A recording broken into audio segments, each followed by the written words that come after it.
अस्सलाम वालेकुम नाज़रीन, 3 में खुश आमदीद। बीच चौक के ऊपर मौजूद हैं और हुकूमत ने तैयारियां शुरू कर दी हैं और ऐसा लग रहा है कि तहरीक इंसाफ का जो धरना है उसके लिए यहाँ पे स्टेज तैयार किया जा रहा है। ये आप देखें, यहाँ पे जो कंटेनर्स लगाए गए थे उसके ऊपर ये ग्रीन कपड़ा डाल दिया गया है और बज़ाहिर तो इसलिए उन्होंने ये किया है कि बेलारूस के सदर आएंगे तो दुनिया को ये नजर ना आए कि शायद यहाँ पे कोई कंटेनर सिटी बना हुआ है। वैसे तो इस्लामाबाद, हम आपको बाकी मकामात भी दिखाएंगे कि वहाँ पे किस तरह से इसको मुकम्मल तौर पर सील कर दिया गया है। लेकिन अभी थोड़ा सा हम डिस्कस करेंगे। इस वक्त बहुत सी चीज़ें चल रही हैं कि शायद इस धरने को मुलतवी करवाने के हवाले से जो कोशिशें हो रही हैं वो कामयाब हो जाएं। किसी तौर पर भी पीटीआई की तरफ से जो हमारी जितने भी लोगों से बात हुई है ये मुलतवी नहीं होगा। तो एक तो थोड़ा सा ये तैयारियों के बाद हम डिस्कस करेंगे कि पीटीआई का प्लान क्या है, खास तौर पर पिंडी इस्लामाबाद के हवाले से, क्योंकि असल जो मैदान जंग होता है हर दफा धरने के कोई भी एहतजाज होता है वो ये डी चौक होता है। सो इसमें उमर साहब, एक तो शुरू में ये बताएं, जो कल से भी कोशिशें हो रही, मोहसिन नकवी और बैरिस्टर गौहर के राब्तों के हवाले से बातचीत हो रही थी और ये कहा जा रहा था कि जी इसमें बैरिस्टर गौहर ने कहा कि जी जो वजारत दाखिला ने अपनी प्रेस रिलीज जारी की थी कि बैरिस्टर गौहर ने कहा है कि हमें वक्त दें और हम जो है वो इस हवाले से फैसला करेंगे कि मुलतवी हो ना हो। आपकी बैरिस्टर गौहर से बात भी हुई है, जरा इस हवाले से बताएं कि उनका क्या मौक़िफ़ है। और पीटीआई अब जब ज़ाहिर कल ये सारा शुरू हो जाएगा, काफिलों की आमद का सिलसिला शुरू हो जाएगा, तो पिंडी इस्लामाबाद के हवाले से क्या प्लान्स हैं, बैरिस्टर गौहर की गुफ्तगू से आगाज करें। अच्छा रिजवान साहब, अभी हम डी चौक पर मौजूद है और आपने अभी कहा कि ये डी चौक है जहाँ पर एहतजाज अक्सर होते हैं। पहले भी एहतजाज यहीं पर आकर एंड हुए हैं और अभी भी जो एक मंजिल है, जो लोगों को, कारकुनों को कहा जा रहा है कि आपने पहुंचना है, इस्लामाबाद पहुंचना है और उसके बाद डी चौक आना है।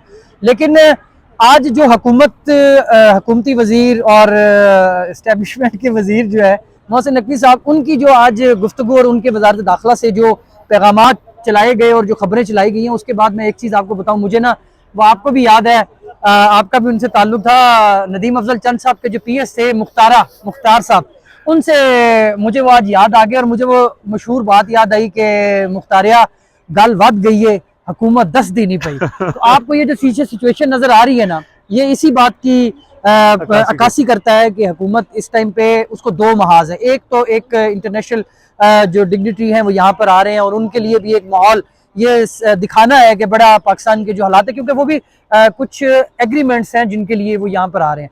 तो एक तो वो, और दूसरे नंबर पे ये एहतजाज, और पाकिस्तान ने खुद उनको इनवाइट करके बुलाया हुआ है, ये वो अपनी मर्जी से नहीं, इनविटेशन पर आ रहे हैं। तो ये दोनों महाज पर। उसके बाद जब खबरें ये आई इंटीरियर मिनिस्ट्री और उनकी जानिब से कि बैरिस्टर गौहर के साथ रब्ता हुआ है और बैरिस्टर गौहर ने ये कहा है कि जी हमें वक्त दें, और एक नहीं 2 बार रब्ता हुआ बैरिस्टर गौहर के साथ। फिर हमने पाकिस्तान तहरीक इंसाफ के चेयरमैन बैरिस्टर गौहर से रब्ता भी किया और दीगर क़यादत से भी रब्ता किया। तो जो बात हमें पता चली उसमें एक तो जो एक ही रब्ता हुआ मोहसिन नकवी की जानिब से बैरिस्टर गौहर के साथ, और उसमें उन्होंने अदालती हुक्मनामा और जो बेलारूस के जो मेहमान आ रहे हैं उन हवाले से उन्होंने रिक्वेस्ट की कि आप ये एहतजाज थोड़ा मौखर कर दें, अब आपके सामने है सिचुएशन। तो उस पर बैरिस्टर गौहर ने एक ही बात की, उन्होंने कहा जी फैसले का अख्तियार अडियाला जेल में बैठे शख्स के पास है जिसका नाम इमरान खान है, आप हमारी मुलाकात उन तक करवा दें तो हम उनके साथ मुलाकात करके तो उनसे बात कर लेते हैं, जो भी वो लाहे अमल हिकमत अमली देंगे हम उसको उनको जाके सिचुएशन बता देते हैं। लेकिन उस पर मोहसिन नकवी साहब, बैरिस्टर गौहर ने ये बताया कि मोहसिन नकवी साहब ने उनको ये कहा कि जी मुलाकात तो उनके साथ पॉसिबल नहीं है। जब उन्होंने कहा जी मुलाकात पॉसिबल नहीं है तो बैरिस्टर गौहर ने आगे से कहा कि फिर एहतजाज को कॉल ऑफ करने का अख्तियार जो है वो भी हमारे पास नहीं है, वो एक ही शख्स के पास है, आप उससे रब्ता कराएं, हमारा जितना रब्ता होगा हम उनके साथ बात करेंगे और उसके बाद फिर आगे इस मामले पर बातचीत होगी। लेकिन चूंकि वहां से जब स्ट्रेट वे ये बता दिया गया कि इमरान खान से मुलाकात नहीं होगी, तो फिर पाकिस्तान तहरीक इंसाफ की जानिब से भी ये स्ट्रेट वे बता दिया गया कि एहतजाज कॉल ऑफ नहीं होगा, 24 नवंबर की कॉल जो है वो इंटैक्ट रहेगी। अच्छा, अब रिजवान साहब, अभी जिस जगह मौजूद है ना, ये पहले हम ये देखते थे कि इस्लामाबाद के और रावलपिंडी के जो लोग हैं वो एहतजाज, अभी काफिले खैबर पख्तूनख्वा से नहीं चलते थे तो लोग यहाँ पर एंगेज कर लेते थे इंतजामिया को और पुलिस को। अब की बार में मेरी जो इतलात है उसके मुताबिक ये जो 2 दिन है, ये सिर्फ इतवार का नहीं होगा, ये सिर्फ कल का दिन नहीं होगा, ये परसों तक भी जा सकता है, ये उससे आगे भी जा सकता है, क्योंकि डिपेंड करता है कि खैबर पख्तूनख्वा से, जनूबी पंजाब से और लाहौर और पंजाब के दीगर अजला से जो काफिले हैं जब तक इस्लामाबाद की बाउंड्री पर नहीं पहुंचते, तो मेरी इंफॉर्मेशन है कि पिंडी इस्लामाबाद के लोग तब तक अपने आप को साइड पर रखेंगे, कोई एंगेजमेंट उस तरीके से नहीं की जाएगी। और उसकी वजह यह है कि जैसे ही ये काफिले पाकिस्तान तहरीक इंसाफ के यहाँ इस्लामाबाद पहुंचेंगे तो उसके बाद फिर होगा कि यहाँ पर इस्लामाबाद पिंडी के लोग निकलेंगे और ये बाकायदा प्लानिंग और मनसूबा बंदी के साथ किया जाएगा। अच्छा, इसमें एक चीज वाजे कि अभी कॉल जरूर दी हुई है, पिंडी इस्लामाबाद की जो कोऑर्डिनेशन कमेटी बनी हुई है उन्होंने जो खबर जारी करवाई है की है और जो रिपोर्ट हुई है उसमें उन्होंने कल 1 बजे का वक्त 0 पॉइंट और फैजाबाद जो अंडरपास जो चौक वो जो फ्लाईओवर है उसके पास का दिया हुआ है। तो अभी क्योंकि वहां पर कंटेनर्स भी हैं, पुलिस की बारी नफरी भी है, टाइम वहां का दिया हुआ है, लेकिन मेरी अपनी एक जाती इतना तो हो सकता है गलत भी हूं मैं, पिंडी इस्लामाबाद के लोग कल नहीं कल शाम को हो सकता है, परसों सुबह हो सकता है कि वो निकलेंगे और बड़ी तादाद में यहाँ पर लोग निकलेंगे। और वो जो हम बार बार ये बता रहे हैं कि पाकिस्तान तहरीक इंसाफ इस बार बड़ी नज़्म ज़ब्त और बड़ी मनसूबा बंदी के साथ इस एहतजाज को कैरी कर रही है, तो वो अभी आने वाले दिनों में आपके सामने भी आ जाएगा। अच्छा रिजवान साहब, इसमें एक और चीज भी है, मैं ज्यादा तो नहीं बोल रहा? जी बोल रहे हैं। अच्छा, उसमें एक चीज ये भी है कि यहाँ पर एक फिजा ये भी है जो हमारे यहाँ पर साथी हम चूंकि डी चौक पर मौजूद है, ये दिखाएं जरा अहमद साहब, ये जो आपको DSNGs वगैरह नजर आ रही हैं, ये मीडिया यहाँ पर पहुंचा हुआ है, जर्नलिस्ट है, ये लोग वीडियोस भी बना रहे हैं और बात भी कर रहे हैं। तो यहाँ पर अभी तैयारियां उस तरीके से पुलिस की हमें कोई ज्यादा नफरी जो है वो मौजूद नहीं नजर आ रही, लेकिन साइडों पर मौजूद हैं, रेंजर्स भी यहाँ पर मौजूद है और लोग यहाँ पर अभी कोई PTI के कारकुन तो यहाँ पर नहीं है, लेकिन एटलीस्ट जो रास्ते हैं, ये जो रास्ता जो आपको नजर आ रहा है ये एम्बेसी रोड है, जो सरीना होटल और मरी मुजफ्फराबाद वाली साइड से जो रास्ता लगता है ये वहां से इसकी कनेक्टिविटी है, लेकिन इसको भी बंद किया हुआ है। ये रास्ता, ये डी चौक है, मेन डी चौक है, जहाँ से हमने पहले भी आपको कई दफा ये बताया कि इन कंटेनर्स की बैक साइड पे पार्लियामेंट है और ये रास्ता है, ये इसको मार्गला रोड बोलते हैं। ये एक वाहिद रास्ता है जो मार्गला रोड का जो डी चौक और रेड जोन जाने के लिए खुला हुआ है, वो भी आगे जाके एक मैरियट होटल है उसके पास इसको बंद किया गया। तो ये सिचुएशंस जो हैं वो यहाँ पर चल रही हैं, लोग यहाँ पर मौजूद है, मीडिया भी मौजूद है। यहाँ पर एक तासुर ये नजर आया, हमें सुनने को मिला कि बड़ी खामोशी है, बड़ी जो फिजा है वो बड़ी पुरसुकून नजर आ रही है, एहतजाज की कॉल भी हो चुकी है, चंद घंटे बाकी हैं, लेकिन वो वाला जो आंसर है ना वो मिसिंग है। अच्छा जी, वो वहीं से कंटिन्यू करते हैं। आपने कहा कि जी तासुर की बात है, ये इतलात सामने आई है कि जो इस वक्त वज़ीर आज़म समेत जितने भी वज़रा हैं वो यहाँ से इस्लामाबाद से निकल चुके हैं और इस वजह से वैसे वीकेंड पे वैसे ही वो चले जाते हैं, लेकिन इस दफ़ा वो थोड़ा सा उसको भी यानी अपनी हिफाजती उसके पेश नजर भी निकले हैं, क्योंकि यहीं से थोड़ा सा बेलारूस के वजीर नु आबद साहब रिसीव करेंगे। अकरम आबद साहब यहाँ पे खड़े मुस्कुरा रहे हैं। सर आप करेंगे बेलारूस के? आप पहला मौका क्यों दे रहे हैं? वजीर आजम जब नवाज शरीफ थे वो कहाँ चले गए थे? किसी वक्त, इसी रात के यही वक्त था, यही पैर था, हम वजीर आजम हाउस के सामने ठहरे हुए थे, एक हेलीकॉप्टर आया, वजीर आजम हाउस पे उतरा और ये मालूम हुआ कि यहाँ से जाती उम्रा एक सफर हुआ था। ये पहला मौका नहीं, आप क्यों ऐसे नहीं? मैं कह रहा हूं शहबाज शरीफ साहब तो बड़े अच्छे वजीर आजम है ना, शायद उस सेंस में नहीं। किसको अपनी सब चीज अजीज नहीं होती? माल है, सासे हैं, जायदाद है, ओहदे हैं, जहाँ इक़्तिदार है, हुकूमतें हैं, तख्त है, ताज है, किसको अजीज नहीं होता? आप क्या कह रहे हैं? बचाने के लिए निकल रहे हैं। बचाने के लिए तो इतने ज्यादा कंटेनर्स भी लगाए गए हैं। यहाँ से कुछ ही कदम के फासले पर आगे मिनिस्टर इनक्लेव है जहाँ पे वज़रा की रिहाइश गाह है, लेकिन वहाँ से ये इतलात सामने आई है कि ज़्यादातर लोग जो है वो अपने आबाई इलाकों को चले गए, क्योंकि जाहिर है कि जो एक्सपेक्टेड है इस वक्त यहाँ पे कि अगर ज़्यादा तादाद में लोग आ जाते हैं और जिस तरह समझा ये जा रहा है कि जी पूरे पाकिस्तान से काफिले आएंगे, रुकावटें ज़रूर है, लेकिन लास्ट टाइम भी हमने ये देखा था कि उन रुकावटों के बावजूद लोग यहाँ से थोड़ा सा आगे तक चाइना चौक है जहाँ से अली गंडापुर, वहाँ से चाय पीने चले गए थे और यहाँ से थोड़ा सा ही आगे खैबर पख्तूनख्वा हाउस है जहाँ वो चाय लेने आए थे, यहाँ से वो चाय का बंदोबस्त करने आए थे। ये तो बता दीजिए डी चौक को पर्दे क्यों पहनाए गए? करतूत है ये? क्या पर्दों का क्या देखें?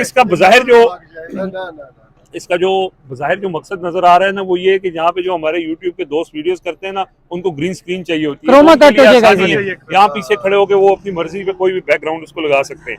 अच्छा, ये जो बात कर रहे थे कि खौफ का जो आलम है, वैसे तो इस एहतजाज को एक दिन पहले ही कामयाब बना दिया गया। आपने देखा कि सारा पाकिस्तान इस वक्त बंद है, इस्लामाबाद भी खास तौर पर, इस्लामाबाद में भी लोग नहीं निकले हैं, अपने कारोबार के सूरत में निकलते हैं या वैसे निकलते हैं, तो चूंकि रास्ते बंद हैं, कंटेनर्स रखे गए हैं, लेकिन उसके बावजूद भी जिसने आना होता है, पहुंचना होता है, वो पहुंच जाता है। और जैसे उमर साहब बता रहे थे कि जी जो इस्लामाबाद पिंडी वालों को जो अब प्लान दिया गया है कि उन्होंने उस वक्त तक नहीं आना जब तक बाकी काफिले नहीं आ जाते, तो इस वक्त जो इस दफा उनकी जो स्ट्रेटेजी है वो ये है कि ज्यादा लोगों को इकट्ठा करके आगे की तरफ बढ़ना है, एक डिस्ट्रिक्ट से दूसरे डिस्ट्रिक्ट की तरफ बढ़ना है, ताकि ज्यादा अगर लोग होंगे तो उनको रोकना आसान नहीं होगा।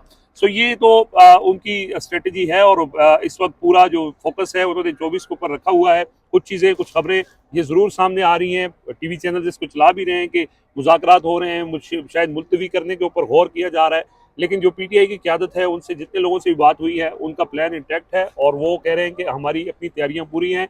कल सुबह से जो मरकजी काफिला है जो खैबर पख्तूनख्वा का है वो स्वाबी से वहाँ से निकल आएगा। पहला उनको रुकावट जो है वो अटक के मुकाम पर आएगी, क्योंकि पंजाब और जो केपी का बॉर्डर है वो अटक के ऊपर वहाँ पे मुकम्मल तौर पर उन्होंने सील कर रखा है, मोटरवे हो, जीटी रोड हो। सो पहला उनको रुकावट वहाँ पे आएगी। जाहिर है कि वो उनको रुकावटें दूर करते, फिर कटी पहाड़ी है, मुख्तलिफ जो रास्ते हैं उनको लास्ट टाइम भी बहुत टाइम लगा था, एक रात लग गई थी। तो ये नहीं है कि कल काफिले शायद यहाँ पे पहुँच सकें, लेकिन ये प्लान जो है अगर ये नहीं रुकता, ये एहतजाज ख़त्म नहीं होता, तो ये 2 दिन 3 दिन भी इसके ऊपर लग सकते हैं। और इसी के पेश नज़र इस्लामाबाद वालों को ये कहा गया है कि आपने पहले की तरह यहाँ पे नहीं आ जाना, क्योंकि वो तादाद उस तरह से नहीं होती है, फिर मुश्किल होती है। हालांकि हम देखते हैं कि यहाँ पे जो इर्द गिर्द के जो इलाके हैं, इस्लामाबाद के सेक्टर्स हैं, वहाँ से ख़वातीन भी हमने पहले भी देखा। जो 25 मार्च का एहतजाज था, इसी बीच चौक के ऊपर लोग आए और उन्होंने आके यहाँ पे मुज़ाहमत भी की। फिर 5 अक्टूबर के एहतजाज में भी आए, लेकिन इस बार थोड़ा सा उन्होंने स्ट्रेटजी तब्दील कर रखी है। सो ये पहली दफ़ा जैसे हमने देखा है सियासत के अंदर पिछले 2 सालों में, ख़ासतौर पे बहुत से ऐसी चीज़ें हुई हैं पाकिस्तान के अंदर जो पहली दफ़ा हुई हैं। ये भी पहली दफ़ा हुआ है कि किसी सियासी जमात, अकरम आबिद साहब यहाँ मौजूद हैं, ये हमें तस्दीक कर सकते हैं कि दुनिया की सियासी तारीख में किसी सियासी जमात के एहतजाज के पेश नज़र 6 मोटरवेज समेत तमाम बड़ी शाहराहें बंद कर दी हों, ऐसा कभी किसी और मुल्क में ऐसा भी नहीं हो। और ये भी जहाँ पे आप ठहरे हुए हैं, यहाँ पर मैंने पीपल्स पार्टी के सरबराह बिलावल भुट्टो जरदारी का लॉन्ग मार्च कवर किया था। ये चाइना चौक था। अब मालूम नहीं है कि पाकिस्तान तहरीक इंसाफ से इतने खाइफ क्यों हैं, हमारे इदारे, हमारी रियासत, हमारी हुकूमत। मैंने खुद मौलाना फजल रहमान का कितने दिनों का आज़ादी मार्च कवर किया था, पुरअमन तौर उसमें जो है उनके बकौल 5 से 10 लाख उसमें लोग मौजूद थे। मैंने यहाँ पे नवाज शरीफ का जो है रैली कवर की थी। उस वक्त जब आज़ाद अदलिया की तहरीक चली थी, यहाँ नवाज शरीफ साहब ने यहाँ खिताब किया था और तमाम लगे हुए थे, कुछ भी नहीं था। हम वज़ीर आज़म हाउस तक गए थे। नवाज शरीफ वज़ीर आज़म हाउस की तरफ ललकार कर कह रहा था कि अगर जजेस बहाल मुझे ललकार रहा था और उसकी वो रहती। अब ये पहला मौका है। लगता यह है कि ये जो मकबूलियत गिर रही है सियासी जमातों की, जिस तरह हामिद मीर ने भी कह दिया है इस्लामाबाद आना मना है और इस्लामाबाद जाना मना है, मतलब ये है कि इस तरह खौफजदा हुक्मरान मैंने अपनी 30 साल रिपोर्टिंग में नहीं देखे। बिल्कुल ऐसा ही है। और जाहिर है कि अगर आप लोगों के वोट चोरी करके हुकूमत बनाएंगे तो लोगों से खौफ तो होगा, क्योंकि जिसकी आपकी उम्र साहब कोई चीज़ चोरी करके ले जाए और जो चोर होगा वो उसको खौफ तो होगा। जैसे आज अहमद जट का बैग एक चोर ले गया है, तो अगर वो चोर को पता चल जाए कि अहमद जट मेरे पीछे आ रहा है तो उसने खौफ करके ये मफामत करता है, लगता है ये मफामत करता रहा चोर के साथ। बहरहाल अभी लाहौर के हवाले से भी लाहौर में भी इतलात ये आ रही है कि लाहौर को भी फिलहाल बंद कर दिया गया है। और ये पहली बार हुआ है कि लाहौर को, इस्लामाबाद की तो रूटीन है, यहाँ पर शहरी इस चीज़ की वो यूज टू हो चुके हैं कि जो रास्ते बंद किए जाते हैं, सेक्टर्स टू सेक्टर कंटेनर्स लगाए जाते हैं। तो अभी इतलात ये आ रही हैं कि लाहौर में भी मुख्तलिफ मकामात पर जो रिंग रोड जाने वाले रास्ते हैं, जीटी रोड आने वाले रास्ते हैं, मोटरवे को कनेक्ट करने वाले रास्ते हैं, वो सब बंद किए गए हैं। तो उस पर एक बंदे ने बड़ा प्यारा कॉमेंट भी किया हुआ था। उसने कहा जी, किसी ने पूछा कि लाहौर कैसे एंटर हुआ जा सकता है, तो उन्होंने कहा जी इको रास्ता खाली है, वाघा बॉर्डर का रास्ता है, उतो दी एंटर हो सकते हो।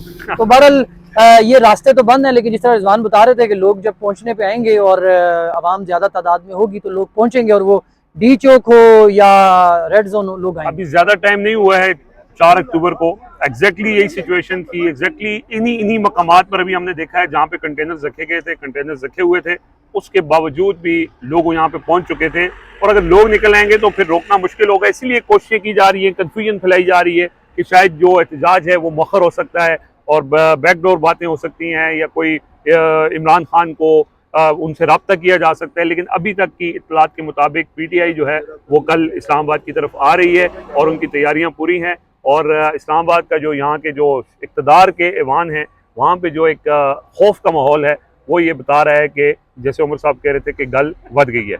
बहरहाल मज़ीद जो तफसीलात होंगी वो हम आपको 3 के प्लेटफॉर्म से शेयर करते रहेंगे। इस काफ़िले को पूरा कवर करेंगे और इस एहतजाज को भी। हम देखते रहें, हमारे साथ जुड़े रहें, अपना जो फीडबैक है वो भी देते रहें। अब तक के लिए इजाज़त दीजिए, अल्लाह हाफिज़।